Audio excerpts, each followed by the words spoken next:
अगर आप कोरोना काल में उत्तराखंड आ रहे हैं तो आपको क्या करना होगा? अगर आप पर्यटक हैं तो क्या आपकी उत्तराखंड में एंट्री हो सकती है? अगर आप उत्तराखंड के मूल निवासी हैं और अपने घर वापस आना चाहते हैं तो आपको क्या क्या फॉर्मेलिटीज करनी पड़ेंगी? आज आपके इस लोकप्रिय YouTube चैनल पर इसी पर चर्चा होगी, इसी पर जानकारी दी जाएगी।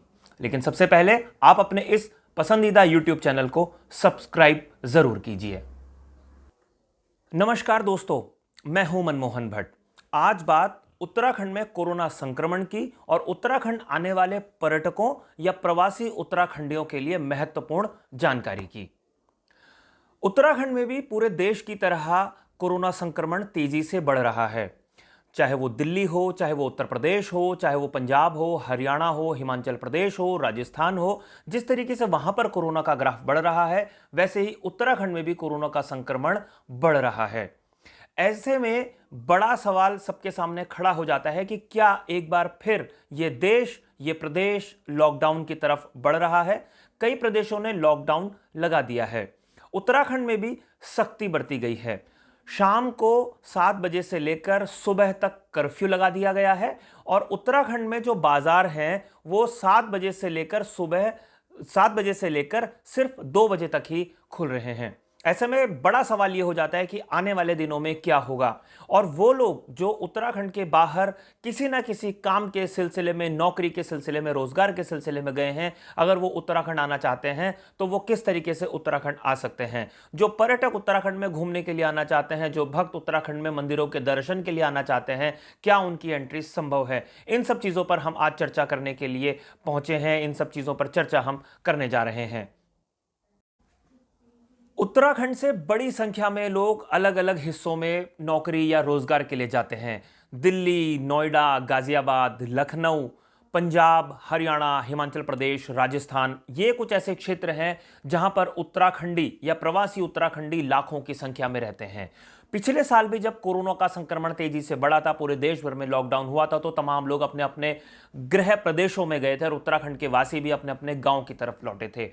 एक बार फिर क्या वही सिचुएशन आ गई है? और जो लोग उत्तराखंड में लौटना चाहते हैं उनके लिए क्या क्या फॉर्मेलिटीज होनी है, इन सब चीजों पर हम आज बात कर रहे हैं। उत्तराखंड में आने वाली 2 कैटेगरी हैं। एक कैटेगरी वो है जो उत्तराखंड के मूल निवासी हैं और अपने घर वापस जाना चाहते हैं, और एक कैटेगरी वो है जो पर्यटक हैं और घूमने के लिए, सैर सपाटे के लिए उत्तराखंड आना चाहते हैं। दोनों के लिए फॉर्मेलिटीज थोड़ी थोड़ी अलग है, काफी कुछ मैच करती है। तो जो लोग उत्तराखंड आना चाहते हैं, प्रवासी उत्तराखंडी, उनको क्या क्या फॉर्मेलिटीज करनी होगी, इसको हम बताने की कोशिश कर रहे हैं अपने इस YouTube चैनल के जरिए। सबसे पहले तो मैं आपको एक वेबसाइट का नाम बताने जा रहा हूं जिस पर आपको रजिस्ट्रेशन कराना है। जी हां, आपको रजिस्ट्रेशन मैंडेटरी है। इस रजिस्ट्रेशन को कराकर अगर आप आएंगे अपने घर की तरफ तो आपको परेशानी, आपको समस्या नहीं होगी। स्मार्ट सिटी देहरादून .uk.gov.in, ये वो वेबसाइट है जिस पर आपको रजिस्ट्रेशन कराना है। और इस रजिस्ट्रेशन के संबंधित यदि आपको कोई और जानकारी चाहिए तो एक टेलीफोन नंबर है 0135-275-0984। ये टेलीफोन नंबर है, इस पर भी आप जानकारी जुटा सकते हैं और किस तरीके से रजिस्ट्रेशन प्रक्रिया आगे बढ़ेगी वो जानकारी आप हासिल कर सकते हैं। इसके बाद आप अपने घर आ सकते हैं। मैं आपको कुछ नियम बता देता हूं जो उत्तराखंड सरकार ने तय किए हैं, जिसको कि SOP कहा जाता है, स्टैंडर्ड ऑपरेटिंग प्रोसीजर जिसको अंग्रेजी में कहते हैं। बहुत सामान्य सी परिभाषा है, बहुत सामान्य से काम है जो आपको करने हैं। जब आप इस रजिस्ट्रेशन को करेंगे और अपने घर जाएंगे तो जगह जगह पर चेक पोस्ट मिलेंगे आपको। और अगर आप दिल्ली, नोएडा, गाजियाबाद या उत्तर प्रदेश के, पश्चिम उत्तर प्रदेश के हिस्से से आ रहे हैं तो हो सकता है कि जब आप हरिद्वार, ऋषिकेश की तरफ बढ़ रहे हैं, जो गढ़वाल क्षेत्र में जाने वाले लोग हैं खास तौर पर, या कोटद्वार के जरिए जाने वाले लोग हैं, उन लोगों को अपना आई कार्ड अपने पास जरूर रखना है। चाहे वो वोटर ID कार्ड हो, चाहे वो आधार कार्ड हो, ये कार्ड अपने पास जरूर रखना है। और जब भी पुलिस कर्मी कोई आपको चेक पोस्ट पर रोके और आपका आई कार्ड चेक करने की वो बात करे तो उसको अपना आई कार्ड जरूर दिखाएं, अपना रजिस्ट्रेशन नंबर भी दिखाएं। हो सकता है कि आपकी बुखार की सामान्य जांच वो वहीं पर करे। कैंप जगह जगह लगने शुरू हो चुके हैं, वहां पे लाइन भी लगी होंगी, लेकिन आप अपना टेम्परेचर चेक कराने के बाद आगे बढ़ें। आपको 14 दिन का क्वारंटाइन पीरियड पूरा करना होगा, चाहे वो अपने गांव के किसी हिस्से में करना हो, और अगर आपके घर में व्यवस्था है, वैकल्पिक व्यवस्था है, तो आप अपने घर में होम आइसोलेशन में भी 14 दिन का समय बिता सकते हैं।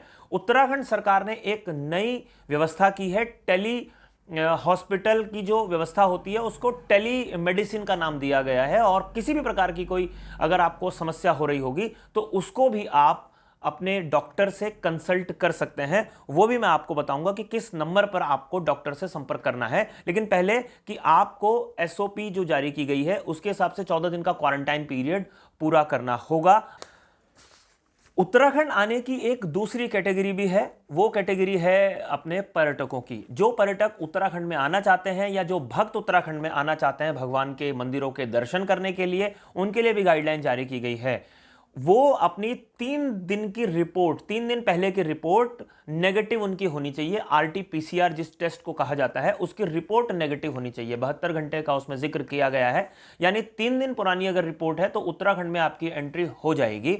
उत्तराखंड में तमाम होटल्स और जो रिजॉर्ट्स हैं और जो होम स्टे हैं वो खुले हुए हैं, वहां पर आपकी व्यवस्था है। बहुत सारे लोग एनसीआर क्षेत्र से खास तौर पर जो उत्तराखंड आते हैं वो कहीं ना कहीं आइसोलेटेड प्लेसेस पर रहना चाहते हैं, प्रकृति के नज़दीक रहना चाहते हैं। तो जो तमाम होम स्टेज हैं वो खुले हुए हैं और वहां पर आकर वो अपना अच्छा समय बिता सकते हैं। जो तनाव भरा समय महानगरों में हो रहा है वो समय को हल्का करके, अपनी टेंशन को रिलीज करके वो पहाड़ों की तरफ आ सकते हैं। हाँ, अगर आप बाजार घूमने के शौकीन हैं तो बाजार दिन में 2 बजे बंद हो रहे हैं, इसलिए बाजार में आपकी एंट्री थोड़ा सा मुश्किल हो जाएगी, वहां पर आप घूम नहीं पाएंगे। आप अपनी प्राइवेट कार से आ सकते हैं। उत्तराखंड में टैक्सी या कैब्स जो है वो चल रही हैं, उनका आप इस्तेमाल कर सकते हैं। लेकिन अगर आप सार्वजनिक परिवहन का इस्तेमाल करेंगे, चाहे वो उत्तराखंड परिवहन निगम की बसें हो, चाहे वो ऑटो हो और चाहे वो मैक्स या कैब्स हो, उसमें जितनी क्षमता होती है उसकी आधी ही सवारी बिठाकर उसको ले जाने की इजाजत है। तो हो सकता है आपको आने जाने के लिए थोड़ा सा ज्यादा पैसा खर्च करना पड़े, यानी कि डबल किराया आपको देना पड़े। बहुत सारे लोग एक सवाल पूछ रहे हैं, मेरे को भी कई लोगों के फोन आए हैं कि क्या पूरी तरीके से लॉकडाउन या तालाबंदी हो सकती है जैसा कि 2020 में मार्च के महीने से शुरू हुआ था।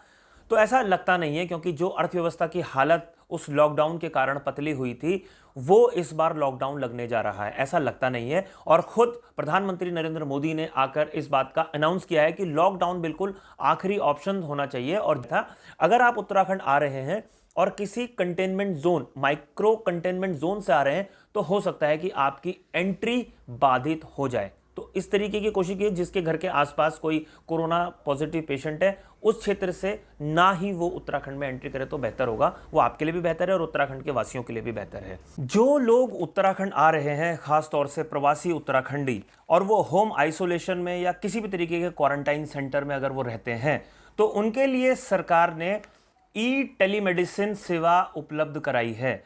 कोई भी व्यक्ति किसी भी तरीके की समस्या अगर उसको आती है तो वो टोल फ्री नंबर 104 पर सीधा संपर्क कर कर अपनी समस्या बता सकता है और उसको एक्सपर्ट डॉक्टर्स सलाह देंगे किस तरीके की दवाइयां उसको लेनी है, किस तरीके का प्रिकॉशन उसको लेना है, ये तमाम चीजें होंगी। इसके अलावा एक और नंबर सरकार ने जारी किया है 9412080622। ये नंबर भी है, ये इस पर आप व्हाट्सएप पर भी अपनी समस्या को लिखकर भेज सकते हैं। जो उत्तराखंड के या देश के जाने माने डॉक्टर्स हैं वो आपको किसी भी तरीके की समस्या का जवाब देंगे, इलाज किस तरीके से किया जाए उसकी जानकारी देंगे। एक वेबसाइट भी सरकार ने तैयार की है और जो लोग किसी भी तरीके के होम आइसोलेशन में या क्वारंटाइन सेंटर्स में या क्वारंटाइन होकर रह रहे हैं उनको अगर कोई समस्या आती है तो esanjeevaniopd.in/रजिस्टर, यहां पर भी वो रजिस्टर करके अपनी समस्या बता सकते हैं। सरकार कोशिश करेगी कि उन समस्याओं का वो समाधान करे। तो ये कुछ ऐसी बातें हैं जो आज बहुत महत्वपूर्ण थी। जो लोग उत्तराखंड आना चाहते हैं, जो लोग उत्तराखंड आएंगे, वो अगर क्वारंटाइन होंगे तो उनका इलाज कैसे होगा, अगर किसी भी तरीके की समस्या आएगी तो वो किससे सलाह लेंगे, ये वो बातें थी जो हम आपसे आज शेयर कर रहे थे।